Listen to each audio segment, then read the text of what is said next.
Hello, story lovers. Welcome back to my channel, Cherva Priya, part 89.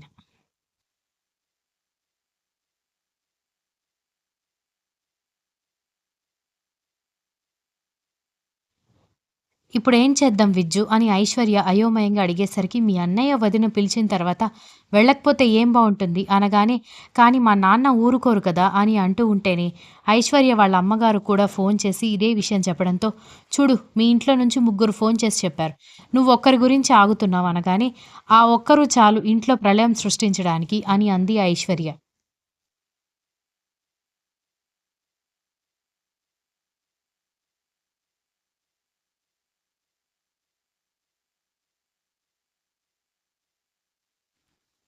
మీ అయ్య మొహంలే ప్రళయం సృష్టించాలనుకుంటే మీ డాడీకి ఇంటి బయట ఉన్న చెత్త చాలు ఉదయం చూశాం కదా అనగాని అది కాదు విజ్జు మా డాడీ చిన్నప్పటి నుంచి అంతే బాగా హెల్త్ కాన్షియస్ అదేదో మా కోసం కాదు ఇంట్లో ఆరోగ్యం బాగాలేని నానమ్మ ఉంది కదా తన కోసం కూడా మా నానమ్మ అంటే మా నాన్నగారికి చాలా ఇష్టం ఉన్న ఒక్కగానొక్క చెల్లెల్ని ఒక వెధవ వల్ల పోగొట్టుకున్నాడు మా నాన్నమ్మని కూడా పోగొట్టుకోకూడదు అనేదే మా నాన్న బాధ అనగానే చూడు ఐశ్వర్య ప్రతి మనిషికి ఒక వీక్నెస్ ఉంటుంది అది మెయిన్గా ఫ్యామిలీ మాత్రమే ఉంటుంది ఎందుకంటే ఆ ఫ్యామిలీలో భార్య ఉండొచ్చు తల్లి ఉండొచ్చు తండ్రి ఉండొచ్చు అన్న చెల్లెలు ఉండొచ్చు అక్క తమ్ముడు ఎవరైనా అయి ఉండొచ్చు ఎవరికైనా ఫ్యామిలీ ఒక వీక్నెస్ మీ నాన్న దానికి మినహాయింపు కాదు నేను అనడం లేదు కానీ మీ నాన్నకి మాత్రమే ఫ్యామిలీ కాన్షియస్ ఉంది అని చెప్పుకోవడం మాత్రం కరెక్ట్ కాదు దానికోసం వేరే ఎవరినో తప్పు పట్టడం కూడా కరెక్ట్ కాదు అని అన్నాడు.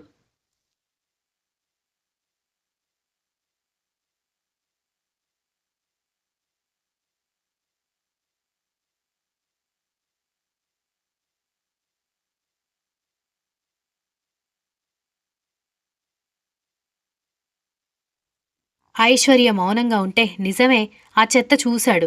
ఒకటి మున్సిపాలిటీ వాళ్ళకి కాల్ చేసి చెత్త క్లీన్ చేయండి హెల్త్ ప్రాబ్లమ్స్ వస్తాయని ఫోన్ చేయడం మార్గం. మరొకటి మీ అమ్మగారు చెప్పినట్టు అసలు ఆ చెత్త ఎవరు వేస్తున్నారో గమనించి అప్పుడు వాళ్ళని ఆన్ ద స్పాట్ పట్టుకోవడం వేరు.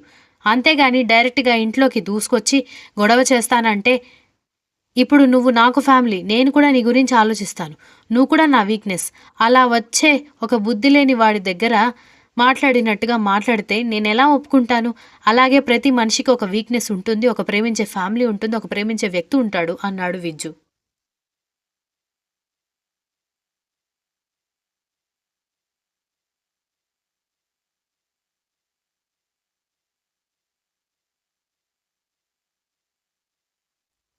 కానీ విజ్జు అన్నయ్య పిలిచాడని సంగీత పిలిచిందని వెళ్ళడం కరెక్ట్ కాదని నా ఫీలింగ్ అనగానే సరే వెళ్ళొద్దు మరి నువ్వు మీ అన్నయ్య ఎంగేజ్మెంట్లో కానీ పెళ్లిలో కానీ సందడి చేయకుండా దూరంగా ఉన్నావన్న నిజాన్ని నువ్వు జీర్ణించుకోగలుగుతావా అని అడిగేసరికి ఐశ్వర్య బాధగా కన్నీళ్లు పెట్టుకోవడంతో జీర్ణించుకోలేవు నీకు కూడా వెళ్ళాలని ఉంటుంది ఈ నొప్పి నీకు జీవితాంతం తెలుస్తూనే ఉంటుంది కాబట్టి మీ నాన్న ఏదో అంటాడని భయపడి మనం మానుకోవడం కంటే వెళ్ళడం మంచిది ఇచ్చాడు కదా మీ అన్నయ్య భరోసా నేను పిలిచానని చెప్తానని ఇంకెందుకు భయపడుతున్నావు అనగాని ఎంగేజ్మెంట్ మా అన్నయ్య పెళ్లి కొడుకు అని కూడా ఆలోచించకుండా మా నాన్న ఎక్కడ గొడవ చేస్తాడో అని నాకు భయంగా ఉంది అనగాని అలా చేస్తే పరువు పోయేది మీ నాన్నగారిదే కాబోయే కోడలి కుటుంబం దగ్గర కాబట్టి మీ నాన్న సైలెంట్గానే ఉంటాడని నా ఫీలింగ్ అన్నాడు విజ్జు.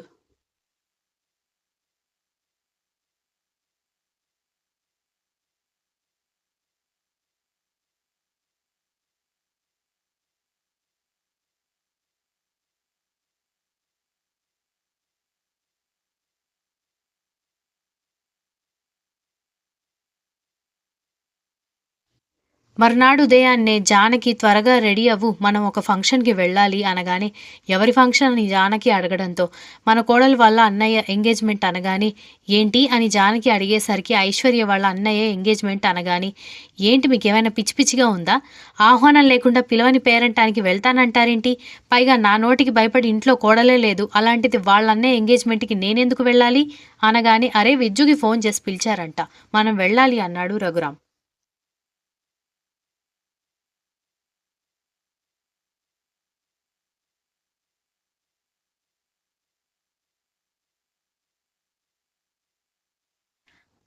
ఎవరు ఐశ్వర్య వాళ్ళ నాన్నగారు ఫోన్ చేసి పిలిచారా అని జానకి వెటకారంగా అడిగేసరికి ఆయన వాళ్లతో మాట్లాడడం లేదని తెలుసు కదా సంజయ్ ఫోన్ చేసి పిలిచాడు అంట అనగానే పెళ్లి కొడుకు ఫోన్ చేసి పిలిస్తే ఎగేసుకుంటూ వెళ్తారా? ఎంగేజ్మెంట్ హడావిడిలో అబ్బాయి ఉంటాడు. అక్కడికి వెళ్ళాక అవమానాలు పాలవాల్సింది మనం. ఆయన పెద్దవాళ్ళు పిలుస్తారు. మీ కోడలు కొడుకు ఎలాగో పెద్దవాళ్ళు లేకుండానే పెళ్లి చేసుకున్నారు. కనీసం ఆహ్వానమైన పెద్దవాళ్ళు ఇస్తే వెళ్ళాలని ఆ మాత్రం మీకు కూడా తెలియదా అని అంది జానకి.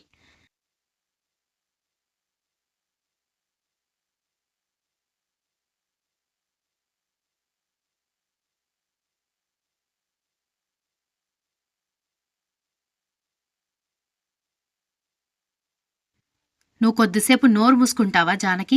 పెద్ద మనుషులు పెద్ద మనుషులు అనుకుంటూ నువ్వు ఆ పెద్ద మనిషి చేసిన గొడవ రచ్చ మీరప్పుడే మర్చిపోయారా? చిన్నపిల్లలకున్న తెలివి జ్ఞానం కూడా నీకు గాని ఆయనకు గాని లేదు. మీరు పెద్ద మనుషులు అని చెప్పుకోకండి. ఇంకా ఆ పెద్ద మనిషి వచ్చి ఆహ్వానం ఇవ్వాలని అనుకుంటే అది జన్మకి జరగదు అనగానే మీ దృష్టిలో నాకంత గౌరవం లేదేమో కానీ నా దృష్టిలో పెద్దరికానికి గౌరవం ఉంది. పెద్దవాళ్ళు వచ్చి ఆహ్వానం ఇవ్వాల్సిందే. కావాలంటే మీరు వెళ్ళండి, నేను రాను అనగానే నీ కర్మ, భార్య సమేతంగా వెళితే బాగుంటుందనుకున్నాను.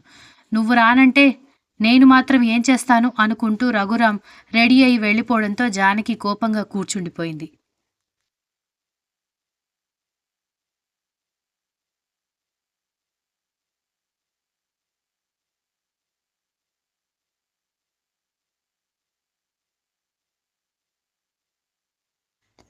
ఏమైంది అని విజ్జు వాళ్ళ నాన్నమ్మ వచ్చి అడగడంతో విన్నారా మీ అబ్బాయి మాటలు అనగానే విన్నాను. తప్పే ఉంది, నేను కూడా బయలుదేరుతున్నాను అనగానే అత్తయ్య అని జానకి ఆశ్చర్యంగా అడగడంతో అవును నేను కూడా వెళ్తున్నాను అనగానే మీకు అన్ని విషయాలు తెలుసు కదా అత్తయ్య, మళ్ళీ మీరు కూడా వెళ్తానంటారేంటి? మీరు వెళ్తే ఇక నా మాటకి ఎవరైనా గౌరవం ఇస్తారా అని అడిగింది జానకి.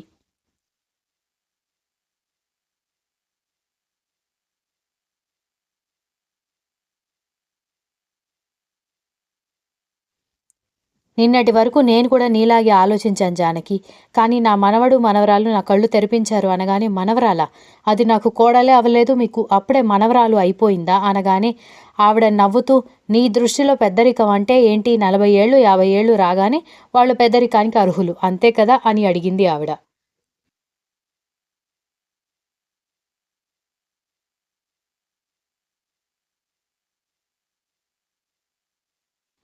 జానకి కోపంగా చూస్తుంటే నువ్వు వాళ్ళ నాన్నగారు క్షమించే వరకు వాళ్ళిద్దరూ సంపూర్ణంగా భార్యాభర్తలుగా ఒకటి కాకూడదని మొగుడిని దగ్గరికి కూడా రానివ్వట్లేదు నీ కోడలు.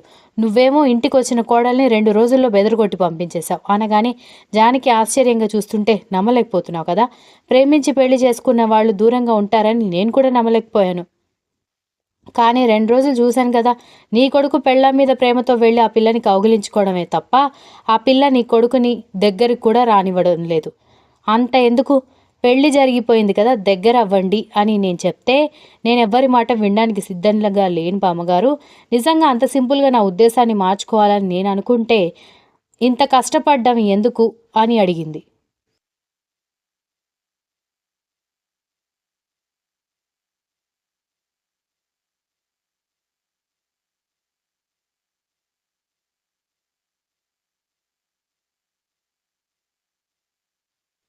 భర్తకి దూరంగా ఉండే కోడలు రావడం అదృష్టం అని నేను చెప్పడం లేదు కానీ మీ ఆశీర్వాదాల కోసం చూస్తున్న కోడలు రావడం మాత్రం చాలా అదృష్టం.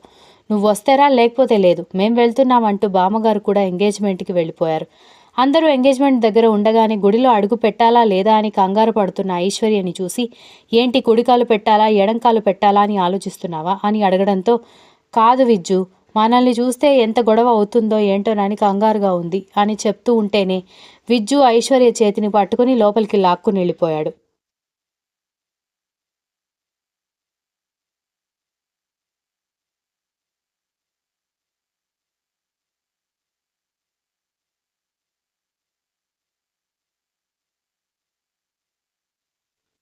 ఎంగేజ్మెంట్ ఏర్పాటు చేస్తున్న విజ్జు వాళ్ళ మామగారు వాళ్ళని చూసి కోపంగా ఏదో అనబోయారు కానీ పక్కనే ఉన్న ప్రభాకర్ ఐశ్వర్య వాళ్ళ నాన్నగారి చేతులు పట్టుకొని ఇప్పుడు నువ్వు ఏ గొడవ చేసినా పరువు పోతుంది అనగానే మరి పిలవని పేరంటానికి వాళ్ళు వస్తుంటే నేను ఊరుకోమంటావా అనగానే నీకు నచ్చదని నాకు తెలుసు కానీ వియంకుల వాళ్ళ ముందు పరువు తీసుకోవడం అవసరమా అని అడిగాడు. Continuous. If you like the story please like share comment and don't forget to subscribe.